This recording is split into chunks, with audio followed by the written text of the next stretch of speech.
আজ আমি দেখাবো নান রুটি কিভাবে তৈরি করতে হয়। তো প্রথমেই ডোটা তৈরি করব।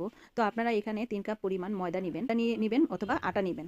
অনেকেই বলেন যে নান রুটি বানানোর পর ইস্টের গন্ধ আসে। আপনাদের আমি বলে দিচ্ছি, আটা দিয়ে বানালে কিন্তু একটু ইস্টের গন্ধ আসবেই, আর ময়দা দিয়ে বানালে ইস্টের গন্ধটা আসবে না। তার উপর পরিমাপ 1 কাপ পরিমাণ ময়দার মধ্যে আপনারা আধা চা চামচ ইস্ট দিবেন। এর বেশি দিতে গেলেই গন্ধ আসবে। চাইলে আরও একটু কমও দিতে পারেন, কিন্তু ইস্টের পরিমাণ বেশি হলেই গন্ধ আসবে। তারপর 2 টেবিল স্পুন দিয়ে দিব চিনি, স্বাদ মতো লবণ দিয়ে দিব, আর দিয়ে দিব 2 টেবিল চামচ গুঁড়া পাউডারের দুধ।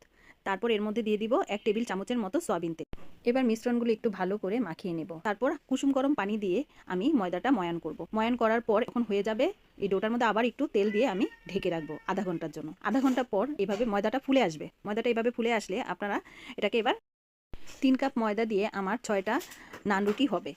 তারপরে ঠিক এইভাবে বেলে আমি এই প্রসেসিংয়ে, এটা কিন্তু বেশি মোটা হবে না, এরকম পাতলা হবে। তারপর আমি এটা ছেঁকে নিব। ছেঁকার প্রসেসিংটা দেখিয়ে দিলাম, এই যে এইভাবে আপনারা করে নেবেন। সবশেষে কিন্তু আমি একটু বাটার লাগিয়ে নিয়েছি।